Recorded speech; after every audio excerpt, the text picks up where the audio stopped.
नमस्कार दोस्तों, स्वागत है आपका हमारे इस चैनल धूप धुनुची आरती में।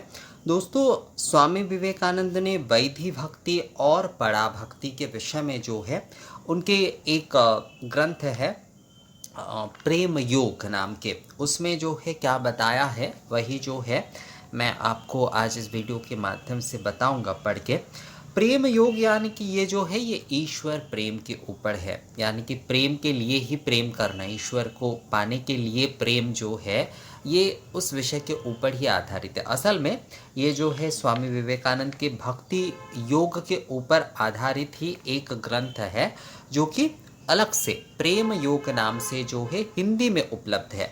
और सबसे बड़ी बात कि ये वाला ग्रंथ जो है ये हिंदी में बहुत ही जो है प्रसिद्ध ग्रंथ है। भक्ति योग, राज योग आदि से भी जो है स्वामी विवेकानंद के ये वाले जो ग्रंथ है प्रेम योग, ये जो है ये बहुत प्रसिद्ध ग्रंथ है हिंदी में। और मैं आप सभी को अनुरोध करूंगा कि अगर आप लोगों के लिए संभव हो सके तो ऑनलाइन से हो, या फिर आप लोगों के आसपास जो भी रामकृष्ण मिशन की सेंटर है वहाँ पर जाकर आप कहिएगा स्वामी विवेकानंद के लिखे हुए प्रेम योग जो है इसे एक बार आप ज़रूर पढ़िएगा। ईश्वर प्रेम के विषय में जो है किस प्रकार से जो है ईश्वर के प्रति अनुराग, प्रेम आदि के विषय जो है इस ग्रंथ में बहुत ही सुंदरता से वर्णन है। दोस्तों, असल में ये जो है प्रेम भक्ति के विषय में ही है, असल में ये जो है प्रेम भक्ति के विषय में ही है, पर कई सारे स्तर आदि के को लेकर जो है उन्होंने इस ग्रंथ में जो है बताया है, आलोचन किए हैं, यानी कि आलोचना किए हैं। बहुत सारे लोग आप लोग आलोचन शब्द को लेकर जो है कहते हैं, पर आलोचन या आलोचना शब्द जो होता है कोई विषय के ऊपर जब जो है गहराई से कोई बात हो रही है तो उसे आलोचना कहा जाता है। तो यहाँ पर वैधि भक्ति और पड़ा भक्ति के बारे में स्वामी विवेकानंद ने क्या बताया है वही जो है मैं आपको पढ़ के सुनाता हूँ। भक्ति के दो विभाग है, एक वैधि भक्ति जो विधिमय या अनुष्ठानात्मक होती है, और दूसरी मुख्य भक्ति या पड़ा भक्ति। हम लोग जो भक्ति आदि करते हैं असल में हम लोग वैधि भक्ति ही करते, क्योंकि वैधि भक्ति करते करते ही जो है ईश्वर के प्रति प्रेम जो है उत्तरोत्तर वृद्धि होता है। इसीलिए बहुत सारे लोग कहते हैं कि हमें जो है आचार पालन पूजा आदि करना चाहिए या नहीं। हाँ, बिल्कुल बिल्कुल करना चाहिए, पर उसमें जो है हमेशा आगे बढ़ने की चेष्टा आपको होनी चाहिए, यानी कि आपके उस कार्य से आप आगे बढ़ रहे हैं या नहीं ये आपको देखना चाहिए। हमेशा जो है इस विषय को ऊपर ध्यान रखना चाहिए। ज़्यादातर लोग जो है केवल रोज़ के जीवन में उनके दादी नानी के से जो है कुछ बस सुबह धूप दीप करना, इतना ही जो है वो बस सीख कर वही करते जाते हैं, पर ये जो है ये असल में भक्ति नहीं होता। ये एक संस्कार ज़रूर होता है, पर भक्ति वैधि पूजा आदि करते करते मन को जो है ईश्वर के उद्देश्य में, यानी कि ईश्वर की दर्शन की तरफ लेकर जाना, तो वैधि भक्ति और मुख्य भक्ति रूप में यहाँ पर पड़ा भक्ति को बोल रहे हैं। एक वैधि भक्ति जो विधिमय या अनुष्ठानात्मक होती है, और दूसरी मुख्य भक्ति या पड़ा भक्ति।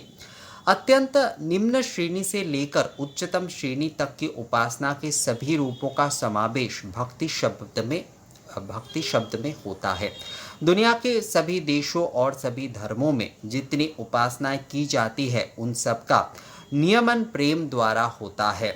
इन उपासनाओं में बहुत सा भाग तो केवल विधियों का होता है, और बहुत सा भाग विधियों का ना होने पर भी प्रेम नहीं कहा जा सकता। असल में वो तो प्रेम के नीचे श्रेणी का होता है, जैसे भजन कीर्तन आदि ये सारे विषय एक होता है।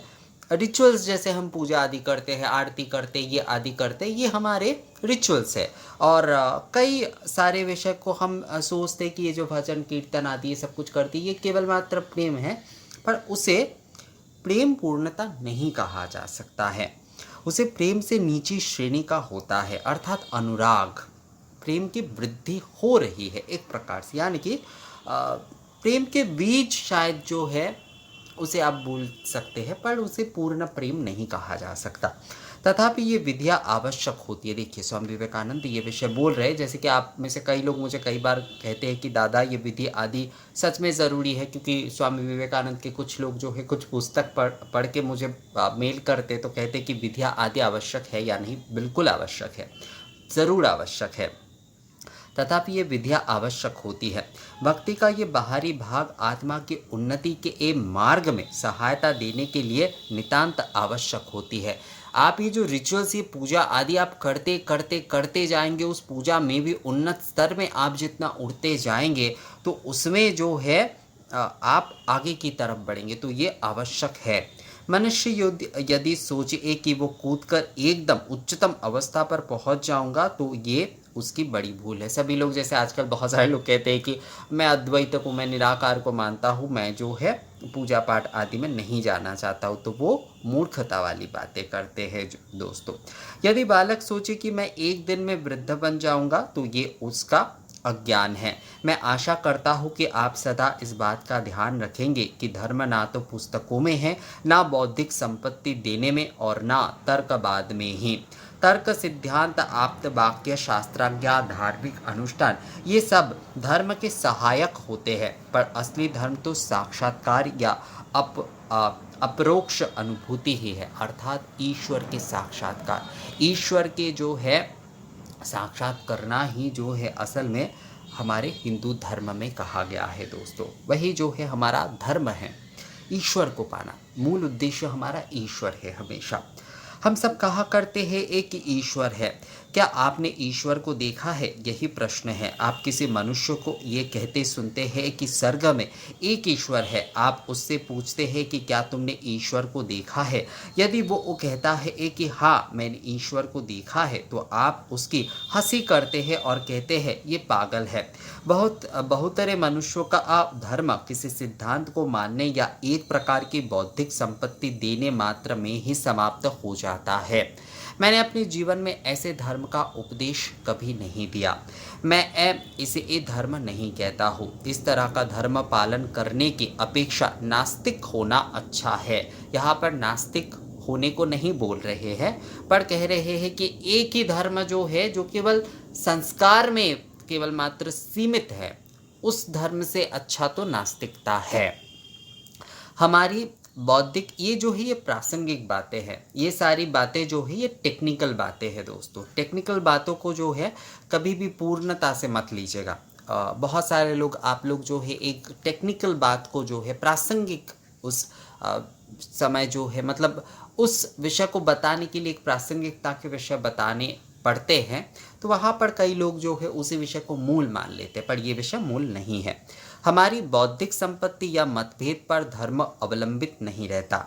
आप कहते हैं कि आत्मा है। क्या आपने आत्मा को देखा है? हम सब में आत्मा है, पर उसे हम देख नहीं पाते। ये कैसी बात है? आपको इस प्रश्न का उत्तर देना होगा और आत्मा को देखने का उपाय निकालना होगा। यदि ऐसा नहीं हो सकता तो धर्म की बात करना निरर्थक है। यदि कोई धर्म सच्चा है तो उसे हमें अपने आप में ही आत्मा, ईश्वर और सत्य का दर्शन करा सकने में समर्थ होना चाहिए। यदि आप और हम किसी धार्मिक एक सूत्र या सिद्धांत के संबंध में सदा लड़ते रहे तो हम कभी किसी निर्णय पर ना पहुंच सकेंगे। ज़्यादातर जैसे कि हम लोग यही करते हैं। इसी तरह लोग सदियों से ये लड़ते आए हैं, पर नतीजा क्या हुआ? बुद्धि वहाँ तक कदापि पहुँच नहीं सकती। हमें तो बुद्धि के उस पार जाना होगा। धर्म का प्रमाण प्रत्यक्ष अनुभव से ही होता है। ईश्वर के अनुभव जो है वो बहुत ज़रूरी है दोस्तों। यही जो है एकमात्र आपको धर्म बोध करा सकता है। दीवार के अस्तित्व का प्रमाण यही है कि उसे हम देखते हैं। यदि हम बैठ जाए और दीवार के अस्तित्व के संबंध में युग युगांतर तक बहस करें तो कभी किसी निर्णय पर नहीं पहुंच सकेंगे। पर यदि आप उसे प्रत्यक्ष देख ले तो उतना ही बस है। फिर यदि संसार के सारे मनुष्य आपसे ये कहे कि दीवार नहीं है तो आप उनका कभी विश्वास ना करेंगे, क्योंकि आप जानते हैं कि आपने चक्षुओं का प्रमाण संसार के इस सूत्र और सिद्धांतों से बढ़कर, आपके चक्षुओं का प्रमाण संसार के सूत्र और सिद्धांतों से बढ़कर है। अर्थात जो है ये जो हमारे धर्मशास्त्र आदि ये सभी कुछ है, यहाँ पर जो है ये नहीं बोला जा रहा है कि आपको शास्त्र नहीं पढ़ना है, आपको पूजा पाठ नहीं करना है, पर इन सारी सहायक माध्यम से आपको ईश्वर तक पहुँचना है। ईश्वर के अनुभूति जो है वो अपने आप में लाना है। मतलब धर्म जो है वो ईश्वर के अनुभव से ही जो है पूर्णता को प्राप्त कर सकता है। धार्मिक होने के लिए सर्वप्रथम तुम्हें पुस्तकें फेंक देनी होगी। पुस्तकें, ये भी टेक्निकल बातें हैं। टेक्निकल बातों को जो है अब आप अपने सारे पुस्तक को फेंकने मत जाइएगा। पुस्तकें जितनी कम पढ़ो उतना ही तुम्हारी भलाई है। एक समय में एक ही काम करो। इस जमाने में पाश्चात्य देशों के ये दिमाग की एक खिचड़ी करने की प्रवृत्ति हुआ करती है। तभी ये सभी तरह के ये अपरिपक्व विचार दिमाग में जाकर चक्कर खाते हैं और कोहराम मचा देते हैं। इस विचारों को वो दिमाग में ठंडा होने का और निश्चित आकार में जमने का मौका ही नहीं मिलता। बहुधा ये एक प्रकार का रोग सा हो जाता है। ये तो धर्म कदापि नहीं कहा जा सकता। इसके अलावा कई लोगों को ज्ञान तंतु संबंधी उत्तेजना की ज़रूरत होती है। उन्हें बताइए कि ऐसे ऐसे भूत हैं जो अदृश्य रूप में वर्तमान हैं और उनको ताक रहे हैं, या कि उत्तरी ध्रुव या फिर किसी दूर देश के लोग पंखों से ये सहारे उड़ते उड़ते अथवा और किसी विचित्र रूप से आ रहे हैं। उन्हें ऐसी ऐसी बातें बताइए जिसको सुनकर उनके हृदय में सनसनी पैदा हो, तब वे संतुष्ट होकर अपने घर जाएंगे। ज़्यादातर हम लोगों की हालत जो है आजकल यही है। हम लोग ज्योतिष आदि से लेकर जो है, मैं ज्योतिष का कोई यहाँ पर गलत नहीं बोल रहा हूँ दोस्तों, ज्योतिष या फिर इस प्रकार की झाड़ फूक वाले धर्म में हम चले गए हैं। हम ये करेंगे, ये करने से ये हो जाएगा, यहाँ पर नमक रख दीजिए, वहाँ पर ये कर दीजिए, वहाँ पर वो कर दीजिए। ये इसके जो शास्त्र है असल में जो, उससे भी मतलब जैसे कि मैं आप लोगों को धूप तंत्र आदि के बारे में, दीप तंत्र आदि के बारे में बताता हूँ। मतलब उसमें भी एक शास्त्र है, हम उससे भी जो है नीचे चले जाते हैं अपने इन सारे विषयों में, और इसी में हम संतुष्ट रहना चाहते हैं। यही हमारी समस्या है। पर 24 घंटे बाद पुनः वे नई उत्तेजना के लिए तैयार मिलेंगे। मतलब आपका एक प्रॉब्लम या फिर एक कोई चीज़ जो है वो आपका समाधान हो गया, उसके बाद देखिएगा आप कुछ समय बाद जाकर जो है आपका नई चीज़ें जो है आपके दिमाग में आ जाएंगे। इसे ही कुछ लोग धर्म कहते हैं, पर ये तो पागल खाने का रास्ता है, ना कि धर्म का। यदि आप इसी राह में 1 शताब्दी तक चलेंगे तो इस देश को आप एक बड़ा पागल खाना बना डालेंगे। परमात्मा के पास दुर्बल लोग नहीं पहुंच सकते। ये सब उत्तेजक कहानियां श्रोता को दुर्बल कर देती है। अतः ऐसी चीज़ों का अपने पैर की उंगलियों से भी स्पर्श ना करें। यानी कि इन सारी चीज़ों में जो है मत फंसिए। इनसे मनुष्य केवल कमज़ोर बनता है, दिमाग में गड़बड़ी पैदा होती है, मन दुर्बल हो जाता है, आत्मा का नैतिक पतन होता है और नैराश्यपूर्ण सब भ्रम ही इसका अंतिम फल होता है। आप इस बात को ध्यान में रखिए ये कि धर्म ना बातों में है, ना सिद्धांतों में और ना पुस्तकों में, वो है प्रत्यक्ष अनुभव में। वो शिक्षा नहीं है, आचरण है। शिक्षा नहीं है, आचरण है। वो शिक्षा नहीं है, आचरण है। इसीलिए जो कि पहले ही स्वामी विवेकानंद बोल रहे हैं कि हमारी ये जो पूजा पाठ आदि, ये जो सारे रिचुअल्स यानी कि वैधि भक्ति, वो आवश्यक है, क्योंकि आचरण है वो दोस्तों। आचरण के माध्यम से ही जो है मन के मैल जो है वो दूर होता जाता है। हम जो है आगे बढ़ते जाते, अपने आप को पवित्र करके जो है ईश्वर की अनुभूति में सूक्ष्मता की तरफ जो है हम लोग बढ़ते हैं। वो सीखना नहीं होता है। चोरी मत करो, इसे सब जानते हैं, पर इससे क्या? इसे तो यथार्थ में ये उसी ने जाना जिसने चोरी नहीं की। दूसरों को हानि मत पहुंचाओ, ये बात हर एक को मालूम है, पर इसके क्या लाभ? जिन्होंने दूसरों को हानि नहीं पहुंचाई उन्हीं ने इस वाक्य का अनुभव किया, उन्हीं ने उसे जाना और उस सिद्धांत पर अपने चरित्र का निर्माण किया। अतः हमें धर्म का अनुभव करना है। धर्म का ये अनुभव एक लंबी क्रिया है। अर्थात जो है एक लंबी क्रिया के माध्यम से धर्म जो है कोई एक दिन में नहीं हो सकता। एक दिन में आप अद्वैत में पहुंच जाएंगे, ये नहीं हो सकता। द्वैत, विशिष्टाद्वैत, अनेक ईश्वरवाद, हमारे कई सारे रिचुअल्स, कई सारे पूजा पद्धति आदि करते करते करते करते जो है ना मन को एकाग्र करना पड़ता है, और तभी जो है हम अपने आप को प्रत्यक्ष अनुभूति के लिए जो है तैयार करते हैं दोस्तों। यानी कि हमें जो है एक चीज़ को उन्नत करते जाना है, करते जाना है। जैसे आप लोग मुझे बहुत सारे समय ये सवाल करते हैं कि दादा आप धूप पूजा आदि ही क्यों बताते, पूजा की तो और भी ये है वो है, ऐसे है वो दिखा, ये होता है ये होता है, आगम के ये विधि होते वो विधि होते हैं। नहीं, आपको एक ही माध्यम को, मतलब एक मत के अनुसार एक पद्धति में आपको उन्नत करते जाना है, करते जाना है, आगे बढ़ते जाना है, बढ़ते जाना है। उस पद्धति को आप कितना उन्नत कर पाएंगे, उस पद्धति को आप कितना विकास कर पाएंगे अपने आप, यानी कि उस पद्धति के माध्यम से आप अपना कितना विकास कर पा रहे हैं। आचरण है, जैसे कि स्वामी विवेकानंद बोल रहे हैं कि आचरण है। आपको उस पद्धति में जो है बहुत सारे पद्धति करके जो है उलझना नहीं है।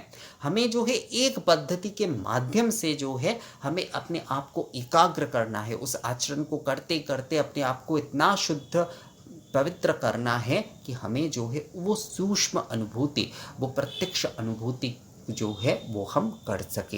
यही जो है धर्म का मूल है। हमारे हिंदू धर्म हमें यही कहता है दोस्तों। तो स्वामी विवेकानंद के ये जो प्रेम योग से मैंने आप लोगों को पड़ा भक्ति, वैधि भक्ति और पड़ा भक्ति के विषय में जो है बताया।